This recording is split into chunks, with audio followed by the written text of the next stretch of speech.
Elena thought marrying David would save her and her traumatized little brother from a life of poverty and fear, but moments after saying, "I do," her new husband shattered her world with four devastating words: "I love someone else."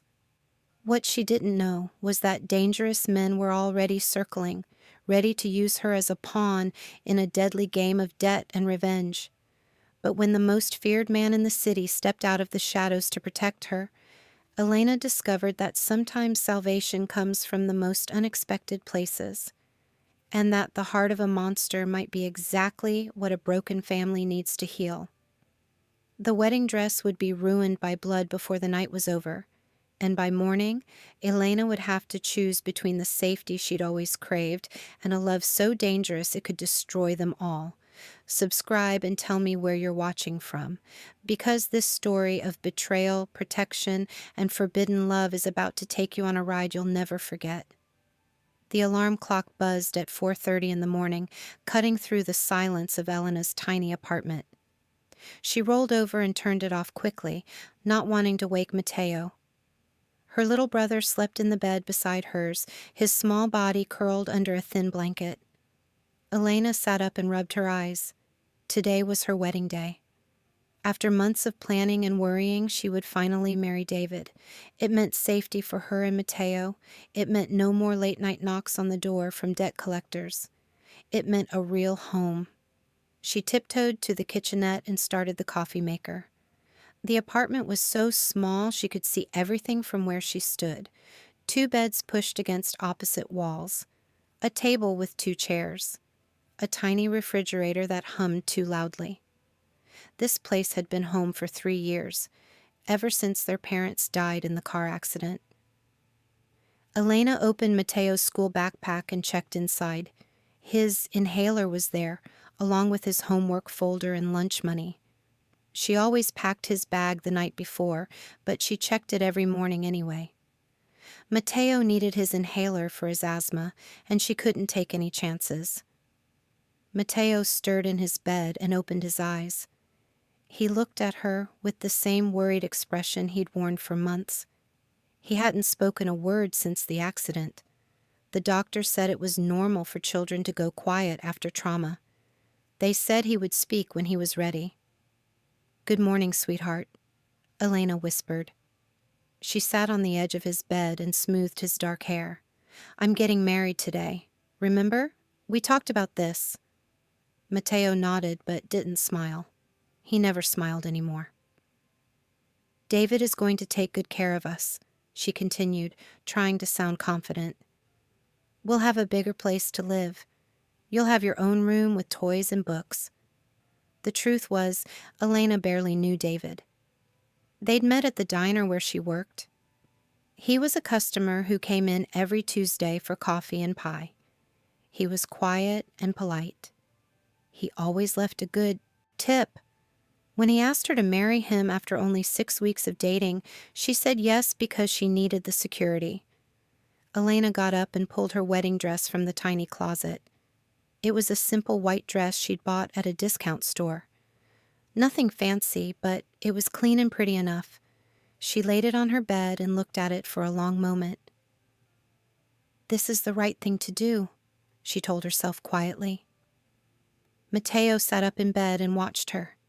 His big brown eyes held so much sadness it broke her heart every time she looked at him. She was only 28, but sometimes she felt ancient from carrying all the worry and responsibility. Elena made breakfast, scrambled eggs and toast. Mateo ate slowly, chewing each bite carefully. He'd always been a quiet child, but the silence felt heavier now. She missed his laugh more than anything in the world. "Mrs. Rodriguez is going to watch you during the ceremony," Elena said as she washed the dishes. "Then you'll come to the little party afterward. David's friend has a camera, so we'll take pictures." Mateo nodded again. He finished his breakfast and got dressed in his best clothes, dark pants and a white button-down shirt that was getting too small for him. Elena took a shower and put on her makeup. She didn't have much, some mascara and lip gloss her friend Maria had given her. She brushed her long black hair until it shined and left it hanging loose around her shoulders. When she put on the wedding dress, it fit perfectly. She looked at herself in the small mirror above the dresser. She looked like a bride, even if she didn't feel like one. Her hands shook as she slipped the engagement ring back onto her finger. David had given it to her a month ago, a small diamond that caught the morning light. "Everything will be okay," she whispered to her reflection. "This is going to work." But deep down, she felt scared. Not about David exactly, but about giving up control of her life. For 3 years, she'd made every decision for her and Mateo. She'd worked double shifts at the diner to pay rent and buy groceries. She'd stayed up nights when Mateo had bad dreams. She'd been both mother and father to him. Now she was trusting someone else to take care of them. It felt like jumping off a cliff and hoping someone would catch her. Elena grabbed her purse and checked that she had everything. Her ID for the courthouse wedding. The small bouquet of grocery store flowers Maria had brought her yesterday. Mateo's inhaler, just in case. "Ready to go?" she asked Mateo. He stood up and took her hand. His fingers felt so small in hers. She squeezed gently and led him toward the door. As they walked down the hallway of their apartment building, Elena tried to picture their new life. A house with a yard where Mateo could play safely. Enough money for his doctor visits and medicine. Maybe even enough for him to have therapy to help him talk again. The morning air was cool and fresh. Elena lifted her face to the sun and took a deep breath. Today was the first day of their new life. But as they waited for the bus, Elena noticed a black car parked across the street. The windows were tinted so dark she couldn't see inside. Something about it made her nervous, though she couldn't say why. The bus arrived, and she helped Mateo up the steps. As they drove away, she looked back and saw the black car pull into traffic behind them. Elena shook her head. She was being paranoid. Today was supposed to be happy. She was getting married. She was giving Mateo the stable home he deserved. Everything was going to be fine. At the diner, Elena worked her final shift before the wedding. She'd given her boss notice a week ago. David said she wouldn't need to work anymore, at least not right away. She could focus on taking care of Mateo and setting up their new home. The breakfast rush was busy, and Elena's hand shook as she carried plates of eggs and pancakes. She dropped a coffee cup and had to clean up the pieces. Her boss, Mr. Chen, frowned at her. "You okay, Elena?" he asked. "You seem nervous." "I'm fine," she said quickly, "just excited about the wedding." But she wasn't just nervous about the wedding. Something felt wrong, though she couldn't put her finger on it. During her break, Elena sat in the back alley behind the diner and called Maria. "How are you feeling?" Maria asked. "Scared," Elena admitted. "Is that normal?" "Of course it's normal. You're making a big change. But David seems like a good guy. He'll take care of you and Mateo." Elena wanted to believe that. She needed to believe it. When she went back inside, she heard loud voices coming from Mr. Chen's office. The door was cracked open, and she could see 2 men in expensive suits standing over Mr. Chen's desk. They were talking about money, about debts that needed to be paid. "I don't have it yet," Mr. Chen was saying. "Give me another week." "No more weeks," one of the men replied. His voice was cold and threatening. "You pay by Friday or we close you down." Elena tried to walk past quickly, but one of the men looked up and saw her. "Wait," he said to his partner. "That's her.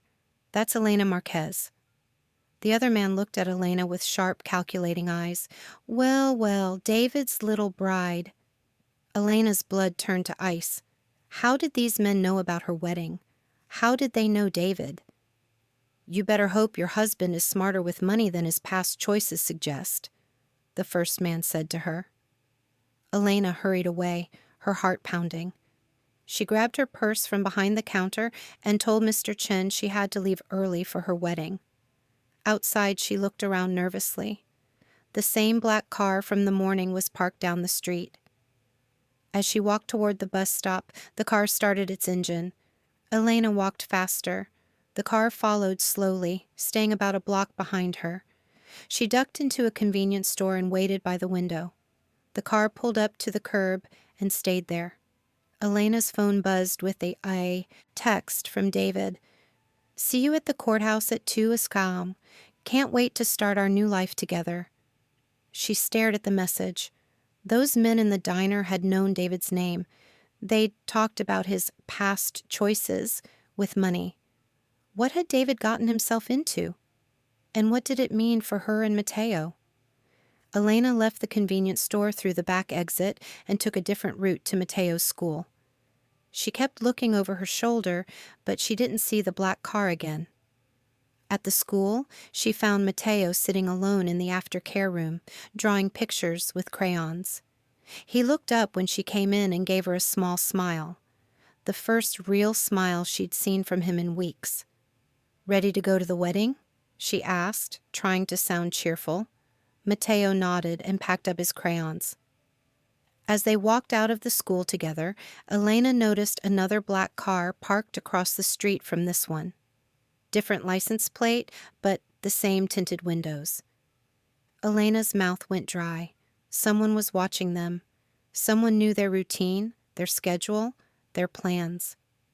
She picked up Mateo and walked quickly toward the bus stop, holding him tight against her chest.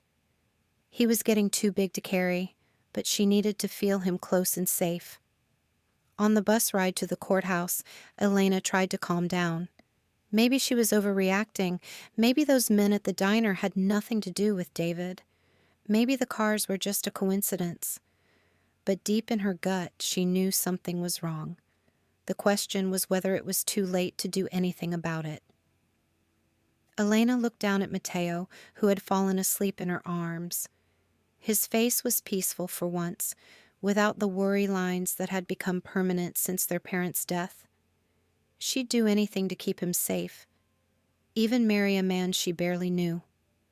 The courthouse came into view, and Elena's stomach tightened with nerves. In an hour, she would be Mrs. David Martinez. In an hour, everything would change. She just hoped she wasn't making the biggest mistake of her life. As the bus pulled up to the courthouse, Elena saw David waiting on the front steps. He was wearing a dark suit and checking his watch. He looked nervous too, which made her feel a little better. But as she got off the bus with Mateo, she also saw the black car from the school parked nearby. The driver's window was down just enough for her to see someone watching them. Elena's hands started to shake. Whatever trouble David was in, she and Mateo were about to become part of it. But it was too late to turn back now. The wedding guests were already gathering inside. Maria waved at her from the courthouse steps. Mrs. Rodriguez was there to watch Mateo during the ceremony. Elena took a deep breath and walked toward her future, hoping with all her heart that she was doing the right thing. But the feeling in her stomach told her she wasn't. Inside the courthouse, Elena checked her makeup in the ladies' room mirror one more time. Her face was pale, and her hands were still shaking. She gripped the edge of the sink and tried to calm down. "You can do this," she whispered to herself. "For Mateo." When she came out, David was waiting in the hallway. He smiled when he saw her, but the smile didn't reach his eyes. "You look beautiful," he said, but his voice sounded flat. "Thank you," Elena replied. She wanted to ask him about the men at the diner, about the cars following them. But this wasn't the time or place. They walked into the small ceremony room together. About 20 people were there, mostly David's friends and co-workers. Elena only had Maria and Mrs. Rodriguez. She'd invited Mr. Chen, but he'd said he was too busy. Mateo sat in the front row with Mrs. Rodriguez. He was coloring in a notebook, his legs swinging from the chair. The justice of the peace called everyone to attention. Elena and David stood at the front of the room facing each other. Elena's bouquet trembled in her hands. Dearly beloved, the justice began. "We are gathered here today to join David Martinez and Elena Marquez in holy matrimony." Elena tried to focus on the words, but her mind kept drifting to the men in the diner, to the black cars, to the feeling that she was making a terrible mistake. David held her hands and looked into her eyes as they exchanged vows. His palms were sweaty, and his voice cracked when he spoke. "I promise to love and protect you," he said, "to be faithful and true for all the days of my life." Elena repeated the same words, though they felt foreign in her mouth. She barely knew this man. How could she promise to love him forever? The justice asked for the rings. David slipped a simple gold band onto Elena's finger next to her engagement ring. It felt heavy and strange. "By the power vested in me by the state," the justice said, "I now pronounce you husband and wife. You may kiss the bride." David leaned forward and kissed Elena gently on the lips. The small crowd clapped and cheered. Elena smiled and tried to look happy, but inside she felt numb. They'd done it. She was married. She and Mateo would have the security they needed. So why did she feel like crying? As the guests started to congratulate them, David suddenly stepped away from Elena. His face had gone very pale, and he was looking at someone in the back of the room. Elena turned to see what he was looking at, but before she could spot anyone, David grabbed her arm. "Elena," he said in a shaky voice, "I need to tell you something." The room went quiet. Everyone was staring at them. "What is it?" Elena asked, though she already felt sick to her stomach. David looked around the room, then back at her. His eyes were filled with pain and something that looked like guilt. "I can't do this," he said loudly enough for everyone to hear. "I'm sorry, Elena. I love someone else. I can't be your husband." The words hit Elena like a punch to the chest. She stared at David in shock, unable to process what he'd just said. "What?" she whispered. "I love someone else," David repeated, his voice stronger now. "I thought I could go through with this, but I can't. I'm sorry." Gasps rippled through the room. Someone in the back said, "Oh my God." Maria stood up from her chair, her mouth hanging open. Elena felt the world spinning around her. This couldn't be happening. Not here, not now, not like this. She looked down at Mateo, who had stopped coloring and was staring up at her with those big, worried eyes. He didn't understand what was happening, but he knew something was very wrong. "But Elena started to say, then stopped. Her throat felt like it was closing up. "I'll pay you back for the dress and everything," David said quietly. "I know this isn't fair." Elena couldn't speak, couldn't move, couldn't think. The justice of the peace was saying something about the ceremony being invalid, but his voice sounded far away. The humiliation burned through her like fire. Everyone was staring. Everyone was whispering. In a matter of seconds, she'd gone from being a bride to being a rejected woman standing alone in a wedding dress. Mateo got down from his chair and ran to her, wrapping his small arms around her legs. Elena looked down at him and saw her own fear reflected in his eyes. This was supposed to be their new beginning, their chance at a better life. And now it was over before it had even started. Elena heard raised voices coming from the back of the room. Someone was arguing with someone else, but she couldn't focus on that right now. She could only stand there in her wedding dress, holding her traumatized little brother, trying to figure out what they were going to do next. The dream of safety and security had just shattered into a million pieces, and Elena had no idea how to put her life back together. The voices at the back of the room grew louder. Elena looked up through her shock and saw 3 men in dark suits pushing through the crowd of wedding guests. They weren't here for the ceremony. They looked angry and dangerous. "Where is he?" one of the men shouted. "Where's David Martinez?" David's face went white as paper. He took a step backward, bumping into the justice of the peace. "I told you I needed more time," David said, his voice shaking. "Time's up," the man replied. He was tall and thick with scars on his knuckles. "You owe Mr. Petrov $50,000. He wants it now." Elena's mind raced. $50,000? That was more money than she'd ever seen in her life. No wonder David couldn't go through with the wedding. He was in serious trouble. The guests started moving toward the exits. Nobody wanted to be part of whatever was happening. Maria grabbed her purse and hurried out with the others. Even the justice of the peace stepped back behind his desk. "I don't have it," David said. "I told your boss I needed another month." "Well, you just got married," the scarred man said, looking at Elena. "Maybe your new wife can help pay your debts." "We're not married," David said, quickly. "I called it off. She has nothing to do with this." But the man wasn't listening to David anymore. He was staring at Elena with cold, calculating eyes. "Elena Marquez," he said slowly. "I know that name. You work at Chen's Diner, right? You got a little brother who goes to Roosevelt Elementary?" Elena's blood turned to ice. How did this stranger know so much about her life? "Leave her alone," David said, trying to sound brave. "This is between you and me." The scarred man laughed. "Nothing's between just you and anybody anymore, Martinez. When you don't pay your debts, everyone around you becomes our business." Elena pulled Mateo closer to her. He was trembling, and she could feel his small heart beating fast against her leg. "Please," she said quietly. "My brother is just a child. Whatever David owes you has nothing to do with us." "It does now," the man replied.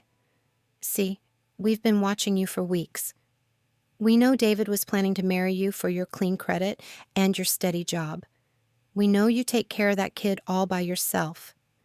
Makes you valuable." Elena felt sick. David had been planning to use her? Her credit, her job, her stability? It was all part of some scheme to help him with his money problems? "You're lying," she said, but even as the words came out, she knew they weren't. The scarred man smiled, showing yellow teeth. "Ask your husband."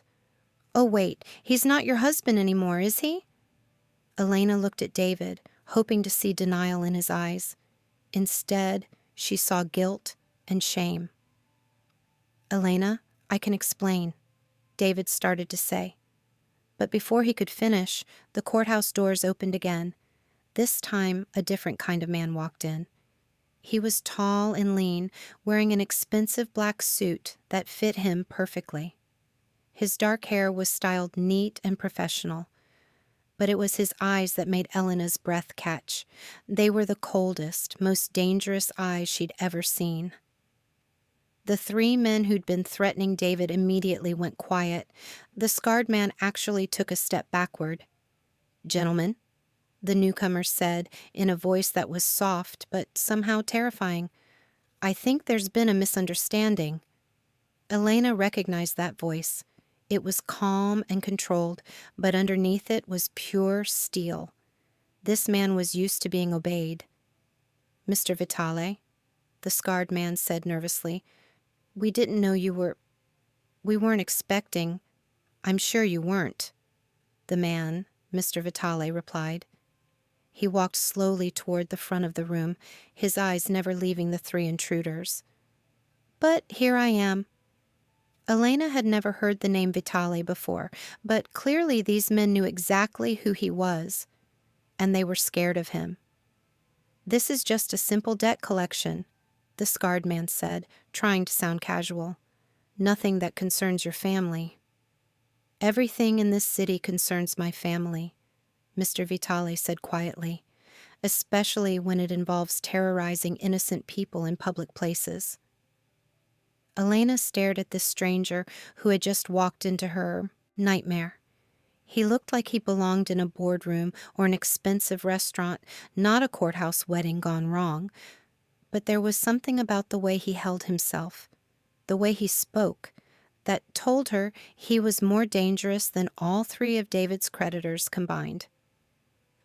The woman and child have nothing to do with Martinez's debts. Mr. Vitale continued, I suggest you collect your money from him and leave them out of it. But Mr. Vitale, the scarred man protested, she was supposed to marry him. That makes her nothing. Mr. Vitale cut him off. His voice dropped even lower, and Elena shivered at the sound of it. The ceremony was stopped. There is no marriage. There is no connection. Are we clear? The three men looked at each other uncertainly. Elena could see them trying to decide if they wanted to challenge this stranger. We're clear, the scarred man said finally, but Martinez still owes. Take it up with Martinez, Mr. Vitale said. Somewhere else. Now. The men hesitated for another moment, then started backing toward the exit. The scarred man looked at Elena one more time. This isn't over, he said. Yes, it is, Mr. Vitale replied, and something in his tone made the man hurry out the door with his companions. Elena stood in the sudden silence, still holding Mateo, trying to process what had just happened. David had tried to use her to solve his money problems. Dangerous men had threatened her and Mateo, and now a complete stranger had just saved them. Mr. Vitale turned to look at her for the first time. His eyes were still cold, but there was something else in them now, something that might have been concern. Are you hurt? He asked. Elena shook her head. She couldn't find her voice. Good, he said, but I'm afraid those men were right about one thing. This isn't over. What do you mean? Elena finally managed to ask. Mr. Vitale glanced at David, who was still standing frozen by the justice's desk, then looked back at Elena. David Martinez owes money to some very bad people. They were planning to use you as leverage to make him pay. Now that they know you exist, they won't forget about you just because the wedding didn't happen. Elena felt her knees go weak. But I don't have anything to do with his debts. I barely even know him. That doesn't matter to them, Mr. Vitale said gently. They see you as a way to pressure him, and they know you have a child to protect. Elena looked down at Mateo, who was still clinging to her legs. His face was pale, and his breathing was getting shallow. She could tell his asthma was acting up from the stress. What am I supposed to do? She asked. Mr. Vitale was quiet for a long moment, studying her face. Elena had the strange feeling he was making some kind of decision. Come with me, he said finally. What? You're not safe anymore, he said simply. Those men know where you live, where you work, where your brother goes to school. They'll be back, and next time I might not be here to stop them. Elena stared at him. I don't even know who you are. My name is Nico Vitale, he said, and I can protect you. Elena had heard that name before. Everyone in the city had heard that name. Nico Vitale was, well, no one talked about what he was exactly, but everyone knew you didn't cross him. Everyone knew his word was law in certain parts of the city. She started to say, then stopped. I'm someone who can keep you and your brother safe, Nico said. Nothing more, nothing less. Elena looked around the courthouse. David had disappeared at some point during the confrontation. The justice of the peace was pretending to be busy with paperwork, clearly wanting all of them to leave. The guests had all fled. She was alone with Mateo and a man who could either save them or destroy them. I can take care of myself, she said, though her voice shook. Nico's expression softened slightly. I'm sure you can. You've been taking care of yourself and your brother for years. But this is different. These aren't bill collectors or landlords. These are people who hurt children to make their point. Elena's stomach turned. She thought about the apartment where she and Mateo lived. First floor, windows that faced the street, locks that could be broken with a good kick. "For how long?" she asked. "Until the threat is gone," Nico replied. Elena looked down at Mateo. He was watching this conversation with wide, frightened eyes. He needed his inhaler, and he needed to be somewhere safe and quiet. "Just for one night," she heard herself saying, "until I can figure out what to do." Nico nodded. "One night." But even as Elena agreed, she had the feeling that one night would turn into much longer. And she wasn't sure if that scared her or relieved her. Outside the courthouse, a black town car was waiting at the curb. The same black car Elena had been seeing all day. Nico had been watching her, protecting her, before she even knew she needed protection. As they walked toward the car, Elena caught sight of her reflection in the courthouse windows. She was still wearing her wedding dress, still holding the bouquet of grocery store flowers. But everything had changed. A few hours ago, she'd been Elena Marquez, waitress and sister. Now she was Elena Marquez, protected witness of the most dangerous man in the city. The driver got out and opened the rear door. He was a big man with kind eyes who smiled gently at Mateo. "This is Marco," Nico said. "He'll be driving us." Elena helped Mateo into the car, then slid in beside him. Nico sat across from them, and Marco closed the door. As they drove through the city streets, Elena watched the familiar buildings pass by.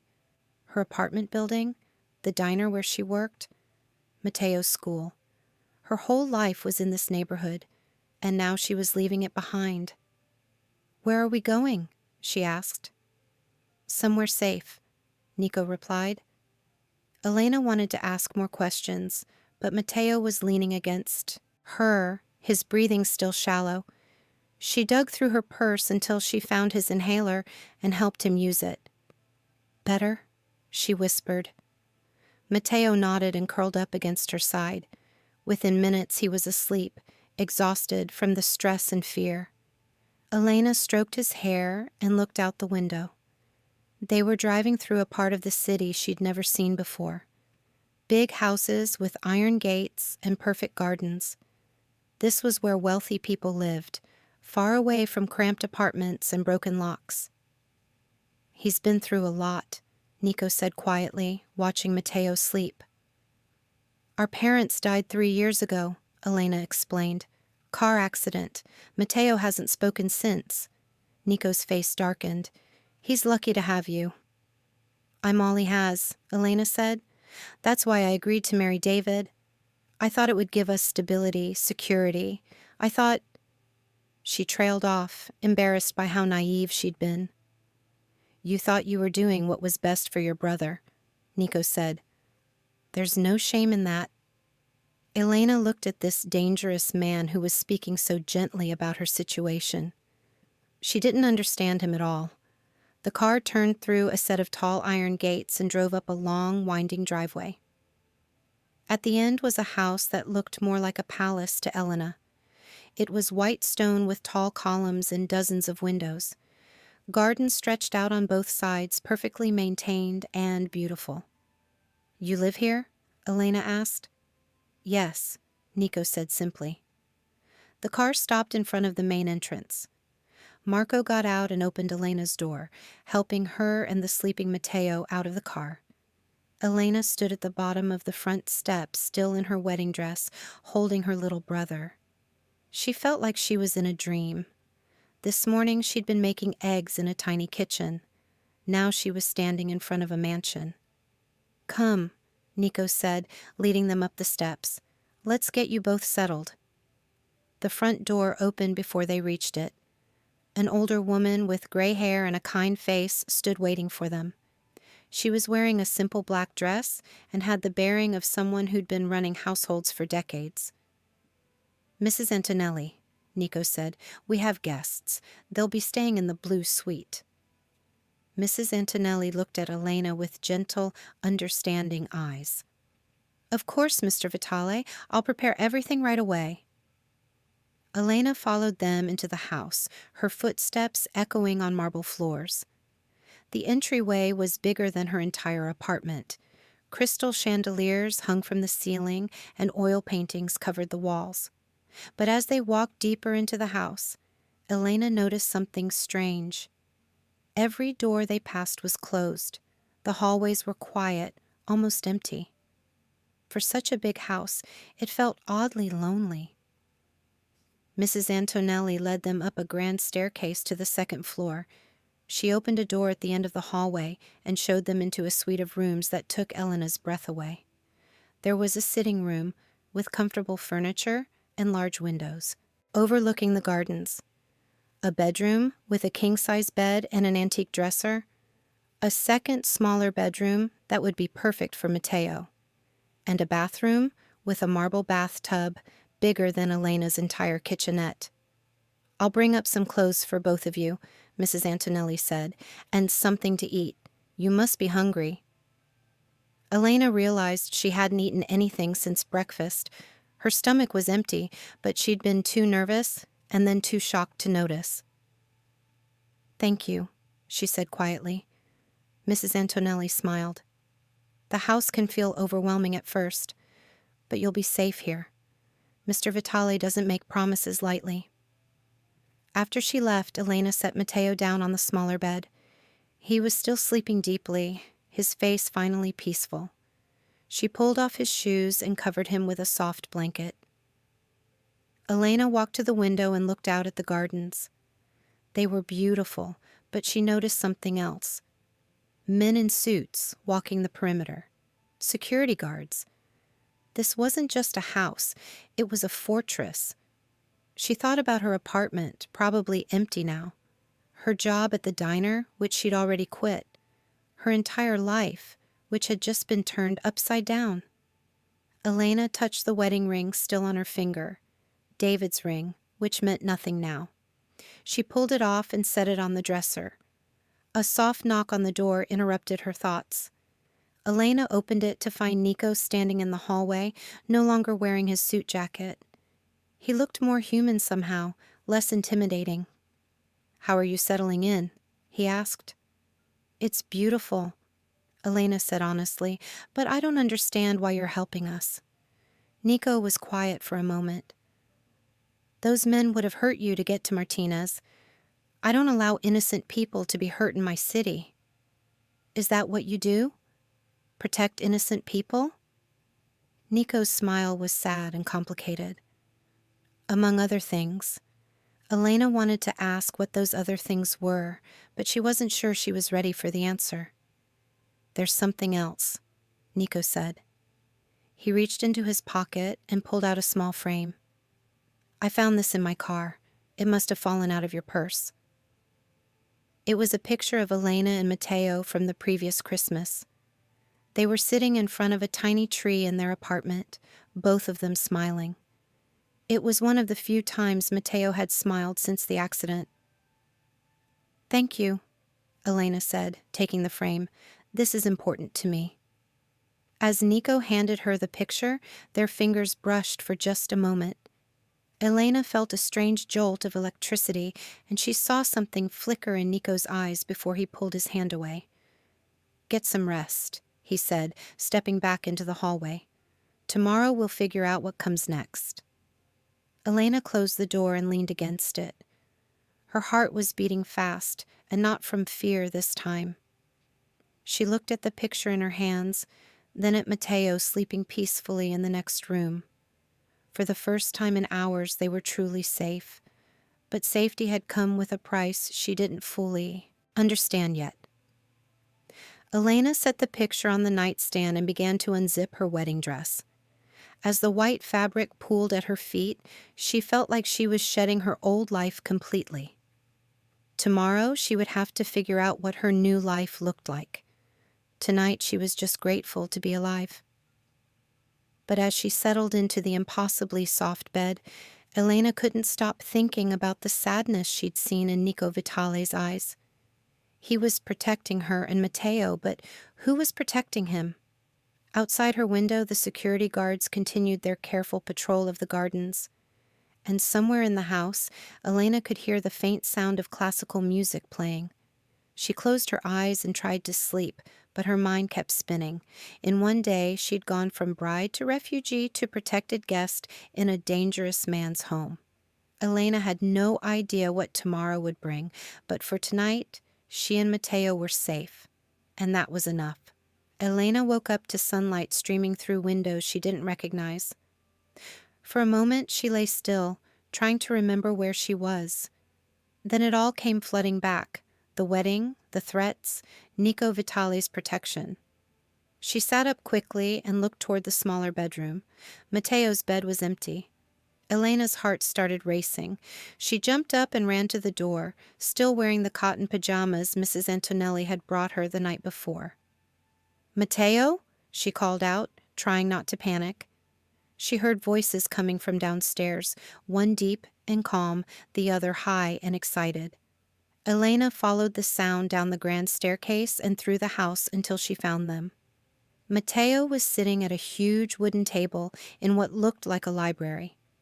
Books lined the walls from floor to ceiling, and soft morning light came through tall windows. Nico sat across from him, and between them was a chessboard. Elena stopped in the doorway, stunned. Mateo was playing chess. More than that, he looked happy. His eyes were bright and focused as he studied the board. When Nico moved a piece, Mateo clapped his hands together silently.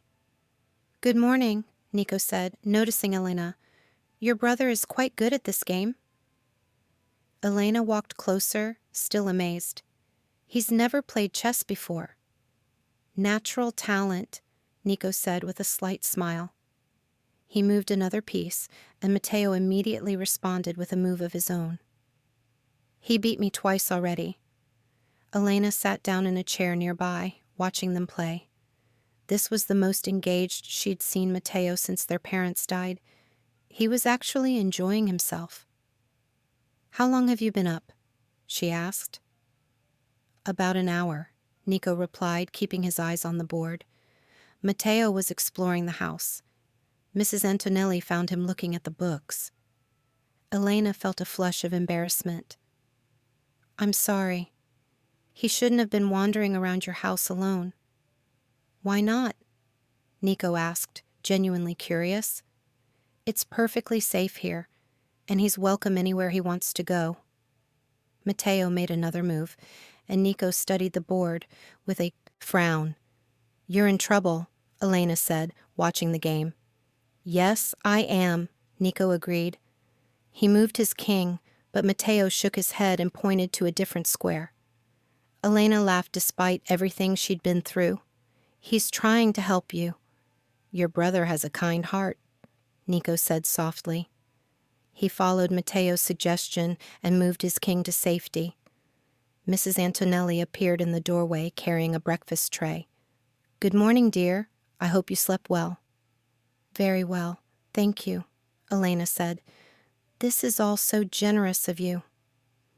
Mrs. Antonelli set the tray on a side table. There were fresh fruit, pastries, coffee, and orange juice for Mateo. "Mr. Vitale asked me to let you know that your situation has changed," Mrs. Antonelli said gently. Elena's stomach dropped. "Changed how?" Nico captured one of Mateo's pieces, earning a mock frown from the boy. "Marco spoke with some contacts this morning. David Martinez left the city last night. He's gone." "Gone where?" "Unknown," Nico said. "But his creditors are very angry about it. They're looking for the new ways to recover their money." Elena felt cold all over. "They're going to come after me and Mateo." "They already tried," Nico said quietly. "Someone broke into your apartment early this morning." Elena's hand flew to her mouth.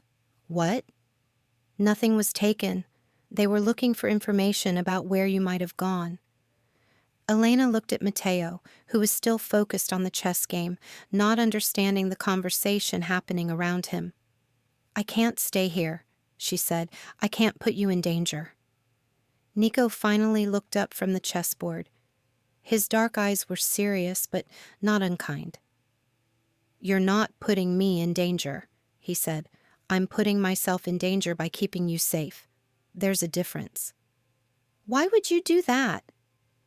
Nico was quiet for a long moment. Mateo made another move and tapped the board to get his attention.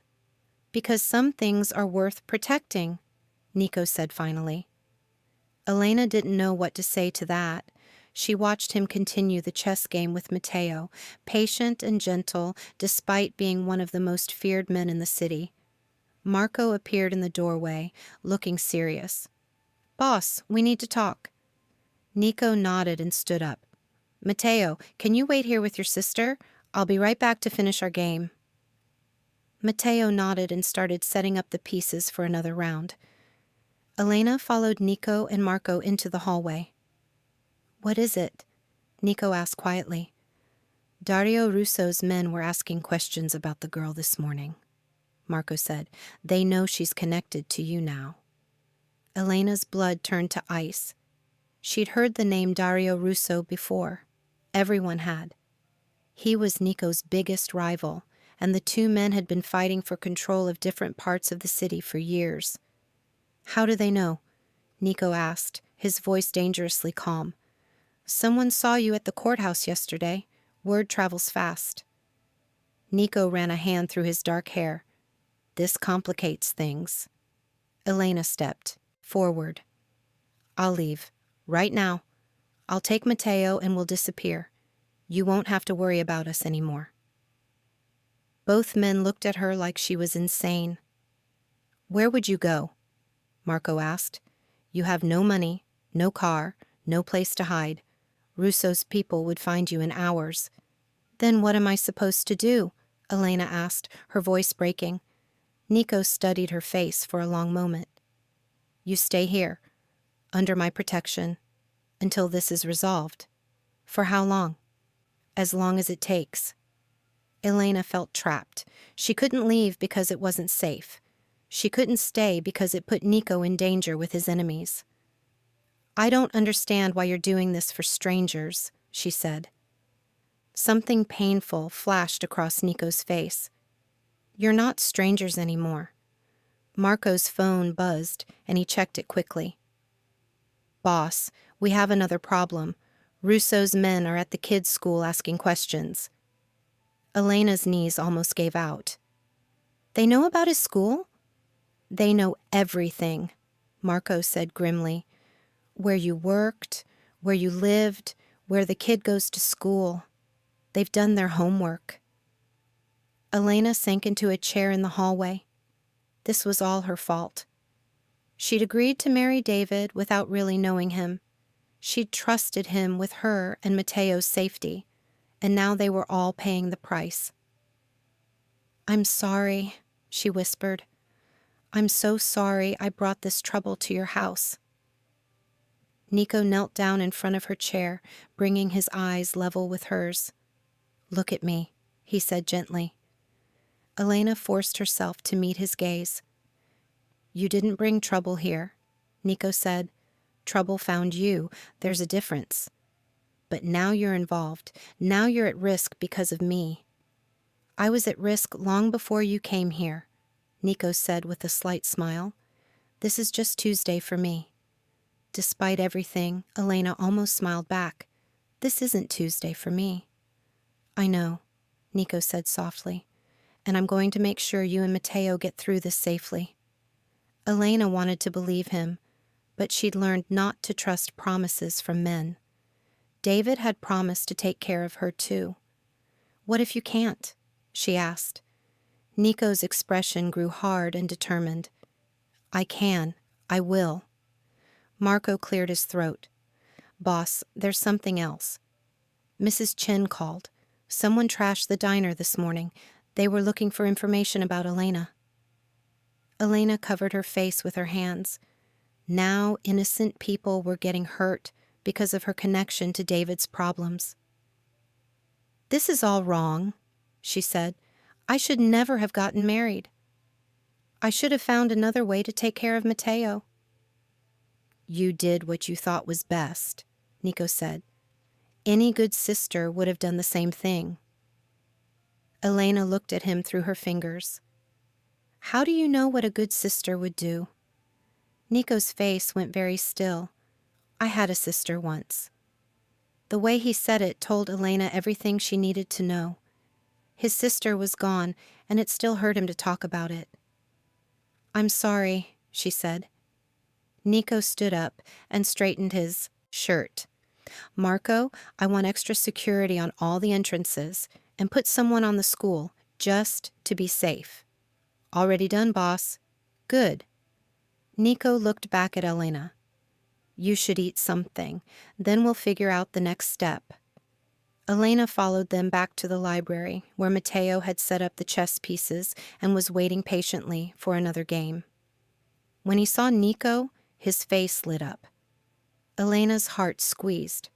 Mateo hadn't looked that happy to see anyone in 3 years. He was getting attached to Nico, and that scared her. What would happen when this was all over? When the danger passed and she and Mateo had to leave? How would she explain to a traumatized 7-year-old that they had to say goodbye to the first person who'd made him smile again? Nico sat down at the chessboard and studied Mateo's setup. "Your move first this time," he said. Mateo grinned silently and moved a pawn. Elena watched them play while she ate her breakfast. Nico was patient with Mateo, explaining moves and strategies without talking down to him. He treated the boy like he was intelligent and interesting, not like a broken child who needed pity. "He likes you," Elena said after Mateo won another game. "I like him too," Nico replied. "He reminds me of someone I used to know." Elena wanted to ask who, but Mrs. Antonelli appeared in the doorway again. "Mr. Vitale, there's someone here to see you. He says it's urgent." Nico sighed. "Tell him I'll be right there." He looked at Elena and Mateo. "Stay in this room until I come back, okay? Don't go wandering around the house right now." Elena nodded, suddenly nervous again. After Nico left, she sat down at the chessboard with Mateo. He started setting up another game, but Elena could see he was disappointed that Nico had to leave. "He'll be back," she assured him. Mateo looked at her with those big, serious eyes and pointed to the door where Nico had gone. "Yes, he's coming back," Elena repeated. "He promised to finish the game with you." But as the minutes ticked by and Nico didn't return, Elena started to worry. She could hear voices coming from somewhere else in the house. Urgent, angry voices. Mateo kept looking toward the door, waiting. Elena got up and walked to the window. She could see more security guards than before walking around the property. Something was happening. A loud crash came from somewhere in the house, followed by shouting. Elena grabbed Mateo and pulled him away from the chessboard. "Come on, sweetheart. We need to find somewhere safe to wait." She remembered seeing a small reading nook in the corner of the library with bookcases that formed a little alcove. It wasn't much, but it would hide them from view. Elena and Mateo crouched down behind the bookcases just as the library doors burst open. 3 men in expensive suits walked in, looking around the room carefully. Elena recognized one of them. It was the scarred man from the courthouse. "They're here somewhere," he said to the others. "Russo wants them found." Elena held Mateo close to her chest, trying to keep him from making any sound. Her heart was pounding so loud she was sure the men would hear it. The men searched the room, looking behind furniture and checking the windows. Elena prayed they wouldn't think to look behind the bookcases. "Check upstairs," the scarred man ordered. "I'll look in the kitchen." 2 of the men left, but the scarred man stayed behind. He walked slowly around the room, stopping near the chessboard. "Cute," he said, picking up one of the pieces. "The boss man likes to play games." He threw the chess piece across the room, and it shattered against the wall. Elena felt Mateo flinch against her. The man walked closer to their hiding spot. Elena could see his shoes through a gap in the books. He was only a few feet away. Come out, wherever you are," he said in a sing-song voice. Elena closed her eyes and held her breath. Suddenly, the library door slammed open again. "Get away from them." Elena had never been so happy to hear Nico's voice in her life. It was cold and deadly, and she could hear the promise of violence in it. Vitale, the scarred man said, not sounding as confident as he had a moment before. We were just looking for our friends. Your friends aren't here, Nico said. Elena heard footsteps, several people entering the room.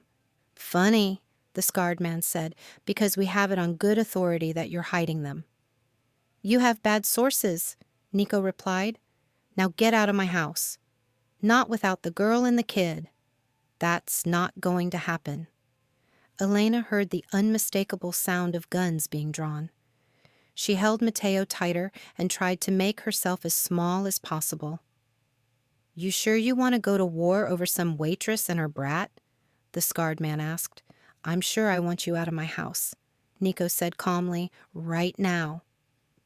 The tension in the room was so thick Elena could barely breathe. She knew that in a few seconds people were going to start shooting, and she and Mateo were trapped in the middle of it. This isn't over, Vitale, the scarred man said finally. Yes, it is, Nico replied. Elena heard footsteps heading toward the door, then stopping. Tell the girl she can run, but she can't hide. Russo always gets what he wants. Get out. The footsteps resumed, and finally the library doors closed. Elena waited in the silence, still holding Mateo, until she heard Nico's voice. They're gone. You can come out now. Elena stood up slowly, her legs shaking. Mateo clung to her as they emerged from behind the bookcases. Nico was standing near the chessboard, looking at the broken piece on the floor. His face was dark with anger, but when he looked at them, his expression softened. Are you hurt? He asked. Elena shook her head. How did they get in? They didn't break in, Marco said from the doorway. They walked right through the front door. What do you mean? Nico's jaw tightened. Someone on my security team is working. For Russo, someone let them in. Elena felt the world spinning around her. If Nico couldn't trust his own people, how could he protect her and Mateo? I want them gone, Nico said to Marco. All of them. Start over with a new team. That'll take time, boss. Then we don't have much time, Nico said grimly. Elena looked down at Mateo, who was staring at the broken chess piece with tears in his eyes. The game they'd been enjoying was ruined, just like everything else. I'm sorry, buddy, Nico said gently, kneeling down to Mateo's level. I'll get you a new set, a better one. Mateo looked at him with such trust and hope that Elena's heart broke. This little boy was falling in love with a man who might not be able to keep them safe. And despite all her fears and reservations, Elena was starting to fall too. But as she looked around the library, at the broken chess piece, at the worried expression on Marco's face, at the steel doors that hadn't been enough to keep danger out, Elena realized that love might not be enough to save any of them. Nico stood up and put his hand on Elena's shoulder. Pack whatever you need. We're moving to a more secure location. Where? Somewhere Russo can't reach, Nico said. But Elena could hear the uncertainty in his voice. For the first time since this all began, she wondered if there was anywhere safe enough, and she wondered what would happen to all of them if there wasn't. The safe house was smaller than Nico's mansion, but felt like a fortress. Hidden in the hills outside the city, it was surrounded by high walls and protected by guards Nico trusted completely.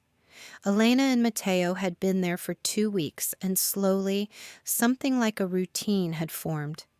Every morning, Nico would arrive with coffee and fresh pastries from a bakery in the city. He and Mateo would play chess while Elena read books from the small library. In the afternoons, they walked in the secured garden while guards watched from a distance. Elena had never felt so safe and so trapped at the same time. Checkmate, Mateo said quietly. Elena dropped her book and stared at her little brother. Those were the first words he'd spoken in 3 years. Nico looked just as stunned. He stared at the chessboard, then at Mateo, then at Elena. Did he just... Nico started to ask. Checkmate, Mateo repeated, a little louder this time. He was smiling the biggest smile Elena had seen since before their parents died. Elena started crying. She couldn't help it. 3 years of silence, 3 years of worry, and her little brother's first words were about beating Nico at chess. Mateo, she whispered, kneeling down beside his chair. You talked. You said words. Mateo looked at her with bright, happy eyes. I won, he said simply. Nico was still staring at the chessboard in amazement. Yes, you did. You absolutely did. Elena pulled Mateo into a hug, crying and laughing at the same time. I'm so proud of you, sweetheart. So, so proud. When she looked up, she saw tears in Nico's eyes too. He quickly wiped them away, but not before she noticed. This calls for a celebration, Nico said, his voice a little rough. What would you like to do, Mateo? Mateo thought for a moment. Can we play outside, with the ball? Elena's heart squeezed. Such a simple request, but they'd been cooped up inside for days while Nico dealt with security threats. I don't think that's safe right now, Elena said gently. But Nico was already standing up. Actually, I think the garden is secure enough for some ball games. Elena looked at him in surprise. Are you sure? My men have checked every inch of the property twice today. And Mateo just spoke his first words in years. I think we can make an exception. So they spent the afternoon in the garden, playing catch and soccer, while guards watched from the walls. Mateo chattered constantly, as if making up for 3 years of silence all at once. He told them about his dreams, about the books he liked, about how much he missed their parents, but how happy he was to have Elena. And Nico, too, he added, kicking the ball toward the man who had become like a father to him. Nico takes care of us. Elena watched Nico catch the ball and kick it back to Mateo. The dangerous man she'd met at the courthouse was gone, replaced by someone gentle and patient. Someone who genuinely cared about her brother's happiness.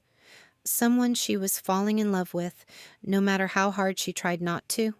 That evening, after Mateo had fallen asleep exhausted from his day of talking and playing, Elena and Nico sat on the terrace overlooking the city lights. Thank you, Elena said quietly, for everything you've done for us, but especially for today. He's a special kid, Nico replied. He just needed to feel safe enough to find his voice again. Elena looked at Nico's profile in the moonlight. Is that what you do? Help people feel safe enough to find themselves again? Nico was quiet for a long moment. I used to think I only knew how to destroy things, break things, take things apart. And now? Now I think maybe I can build something too. Protect something. Keep it whole. Elena felt her heart racing. They were talking about more than just safety and protection, and they both knew it. Nico, she started to say, but he held up a hand. There's something I need to tell you, he said, about why I helped you that day at the courthouse. Elena waited, sensing this was important. 5 years ago, I was married, Nico said slowly. My wife's name was Sophia. We had a daughter, Isabella. She was 3 years old. Elena's breath caught. This was the pain she'd seen in his eyes from the beginning. Sophia wasn't part of my business. She was a teacher at a school outside the city. Isabella was just a normal little girl who loved picture books and ice cream. Nico's voice grew quieter. Dario Russo wanted to send me a message, so he had them killed. A car bomb outside Isabella's preschool. They died. Instantly. Elena reached over and took his hand. It was shaking slightly. I'm so sorry, she whispered. For 2 years after that, I didn't care about anything. I just wanted revenge. I wanted to burn down everything Russo had built and make him pay for what he took from me. Did you get your revenge? Some of it. But revenge doesn't bring people back. It just makes you emptier. Elena squeezed his hand. What changed? Nico looked at her with eyes full of pain and something else. Something that looked like hope. You did. You and Mateo. When I saw those men threatening you at the courthouse, when I saw a little boy who needed protection, I remembered what it felt like to want to save something instead of destroy it. Elena felt tears running down her cheeks. Nico? I know this is complicated, he continued. I know my life is dangerous and that being close to me puts you at risk. But these past few weeks with you and Mateo, they've been the happiest I've been since I lost my family. Elena turned to face him fully. You've been happy? Haven't you noticed? Nico asked with a small smile. I smile now. I laugh at Mateo's jokes. I look forward to tomorrow instead of just trying to survive today. Elena had noticed. The cold, dangerous man from the courthouse had slowly been replaced by someone warmer, someone who read bedtime stories to Mateo and brought her flowers from the garden. I've been happy too, she admitted. Happier than I've been since my parents died. But I'm scared, Nico. I'm scared of getting attached to something I might lose. I'm scared too, Nico said, but I'm more scared of losing what we have by not fighting for it. Before Elena could respond, Marco appeared on the terrace looking urgent. Boss, I'm sorry to interrupt, but we have a problem. Nico immediately tensed. What kind of problem? Russo knows where you are. His men are moving on the safe house right now. Elena's blood went cold. How is that possible? Someone leaked the location, Marco said grimly. We need to move you right now. Nico was already standing, his protective instincts taking over. How long do we have? Maybe 15 minutes before they reach the perimeter. Elena ran inside to wake Mateo. He was sleeping peacefully, and it broke her heart to shake him awake. Sweetheart, we need to go, she said gently. Right now. Mateo sat up, instantly alert. 3 years of running from problems had taught him to wake up ready to move. Are the bad men coming? He asked. Yes, but Nico is going to keep us safe. Just like always. Elena helped Mateo get dressed while Nico packed their few belongings. She could hear vehicles outside, guards taking positions, radios crackling with urgent messages. They were loading into an armored car when the first shots rang out. Elena threw herself over Mateo as bullets shattered the windows of the safe house. Nico shoved them both into the back seat and climbed in after them. Drive, he ordered Marco. Now. The car raced down the winding mountain road while gunfire echoed behind them. Elena held Mateo close, trying to shield him from the violence. It's okay, she whispered to him. We're going to be okay. But she wasn't sure she believed it anymore. Where are we going? Elena asked Nico. His face was grim and determined. The only place left. Home. They drove through the night back to Nico's mansion. But when they arrived, Elena saw it had been transformed into a war zone. Guards were everywhere, and the walls had been reinforced with steel barriers. This is it, isn't it? Elena asked as they hurried inside. This is where we make our stand. This is where we end it, Nico replied. Mrs. Antonelli met them at the door, her face pale with worry. Thank God you're safe. I've prepared the secure wing. Everything you need is there. As they walked through the house, Elena noticed something different. Family photos had appeared on the walls, pictures of Nico with his wife and daughter, pictures Elena had never seen before. You put them back up, she said softly. Nico nodded. I was ready to remember the good times instead of just the pain. In the secure wing, Elena tucked Mateo into bed in the same room where he'd slept weeks ago, but this time felt different. This time felt final. Elena, Mateo said as she turned off the light, are you going to marry Nico? Elena's breath caught. Why do you ask that, sweetheart? Because he loves you, and you love him, and people who love each other get married, Elena sat back down on the edge of his bed. It's complicated, Mateo. Nico's life is dangerous. But he protects us, Mateo said simply, and we make him happy. I can tell. Elena looked at her little brother, so wise for 7 years old. Would you like that? She asked. If Nico became part of our family? Mateo nodded vigorously. He already is part of our family. We just need to make it official. Elena kissed his forehead. Get some sleep. We'll talk about this tomorrow. But as she closed Mateo's door, Elena wondered if there would be a tomorrow. Outside, she could hear guards reporting movement in the hills. Russo was coming, and this time there was nowhere left to run. Elena found Nico in his study, standing at the window and looking out at the gardens.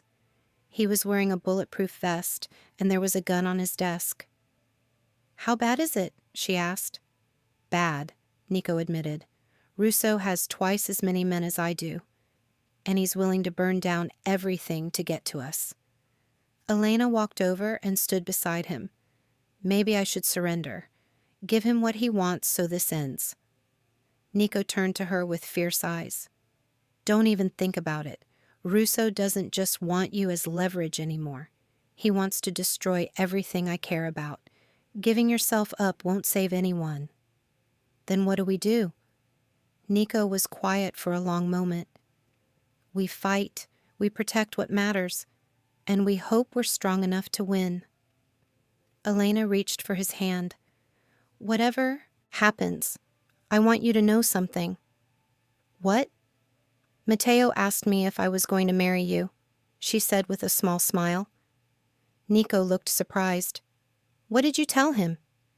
I told him it was complicated, but the truth is, if we get through this, if we survive what's coming, yes, I want to marry you.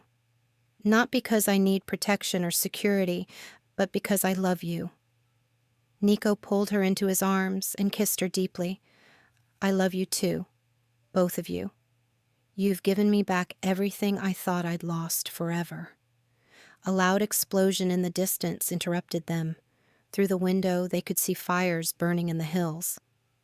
It's starting, Nico said grimly. Elena looked at the man she loved, at the house that had become home, at the life they'd built together in just a few weeks. Then we finish it, she said. Together. Nico smiled at her, not the cold, dangerous smile of a mob boss, but the warm, loving smile of a man who had found his family. Together, he agreed. Outside, the battle for their future was beginning. But inside, Elena finally felt like she was exactly where she belonged. Whatever came next, they would face it as a family, and that was worth fighting for. As sirens wailed in the distance and gunfire echoed through the night, Elena and Nico stood together at the window, watching their world burn around them. But they weren't afraid anymore. They had found something worth more than safety, worth more than money, worth more than power. They had found love, and they were going to protect it with everything they had. The war with Russo would end tonight, one way or another, and when the sun rose tomorrow, Elena and Nico would either be dead or they would be free to build the life they'd dreamed of. Together. 6 months later, Elena stood in the garden behind Nico's mansion, watching Mateo play soccer with Marco. Her little brother was laughing and chatting nonstop, making up for all those years of silence. The war with Russo had ended that terrible night 6 months ago.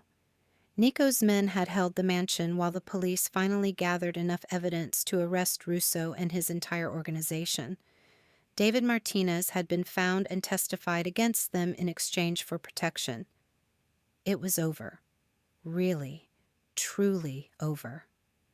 Elena touched the simple gold ring on her finger, not David's ring, but the one Nico had given her 2 months ago, when he proposed properly on one knee in this same garden. Mrs. Vitale, a voice said behind her. Elena turned to see Mrs. Antonelli approaching with a tray of lemonade. I'm still getting used to that name, Elena said with a smile. It suits you, Mrs. Antonelli replied, and the boy looked so happy. Elena watched Mateo score a goal and throw his arms up in celebration. He is happy. We all are. Nico appeared at her side, still wearing his business suit but with his tie loosened and his sleeves rolled up. He'd been in meetings all day, but he always came home for dinner with his family. "How was your day?" Elena asked, reaching up to kiss him. "Better now," he said, wrapping his arms around her. "How's our son?" Elena's heart still skipped when Nico called Mateo our son. The adoption papers had been finalized last month, making their little family official in every way. "He wants to join the soccer team at school," Elena said. "Then he'll join the soccer team at school," Nico replied without hesitation. Elena laughed. "You spoil him." "I spoil both of you," Nico said, spinning her around. "It's my job now." As the sun set over the garden, the three of them sat down for dinner on the terrace. Mateo told them about his day at his new school, about his friends, about the book he was reading. "And guess what?" he said excitedly. "My teacher said I'm the best chess player she's ever met." Nico grinned proudly. "That's because you had a good teacher." After dinner, they played one more game of chess before bedtime. Mateo won as usual, but Nico didn't seem to mind losing anymore. "I love you, Dad," Mateo said as Nico tucked him into bed. Elena watched from the doorway as Nico's eyes filled with tears. He would never get tired of hearing those words. "I love you too, son," Nico replied. "Sweet dreams." Later that night, Elena and Nico sat on their bedroom balcony, looking out at the city lights. "Do you ever miss it?" Elena asked. "Your old life?" Nico considered the question seriously. "I miss the simplicity sometimes, when your only job was to survive and win, but I wouldn't trade what we have now for anything." Elena leaned against his shoulder. "Even though it's more complicated?" "Especially because it's more complicated," Nico said, kissing the top of her head. "Love is supposed to be complicated. It's supposed to challenge you and change you and make you better than you were before." Elena thought about the scared woman in the wedding dress she'd been just 6 months ago. That woman could never have imagined this life, this happiness, this sense of belonging. "I have something to tell you," she said quietly. "What?" Elena took Nico's hand and placed it on her still flat stomach. "Mateo is going to be a big brother." Nico's eyes went wide. "Are you—" "3 months," Elena said with a smile. "I found out today." Nico stared at her in amazement, then pulled her into the tightest hug of her life. "Another little one," he whispered. "Another chance to get it right." "You got it right the first time," Elena assured him, "with Sophia and Isabella, and you're getting it right now with us." Nico held her close and looked out at the city that had brought them so much pain and so much joy. "I used to think this place was just about power and territory," he said, "but it's really about family, about protecting the people you love and building something that lasts." Elena smiled and settled more comfortably in his arms. "And what have we built?" "Home," Nico said simply. "We've built home." Inside the house, Mateo slept peacefully in his room filled with books and toys and chess sets. Down the hall, a nursery was waiting to be decorated for the baby who would arrive in 6 months. And all around them, the mansion that had once felt like a fortress now felt like a sanctuary. Elena closed her eyes and listened to the sound of Nico's heartbeat, steady and strong and constant. This was what safety felt like. Not walls and guards and weapons, but love and trust and the promise that they would face whatever came together. The little girl who had lost her parents and the man who had lost his first family had found each other in the wreckage of their broken worlds.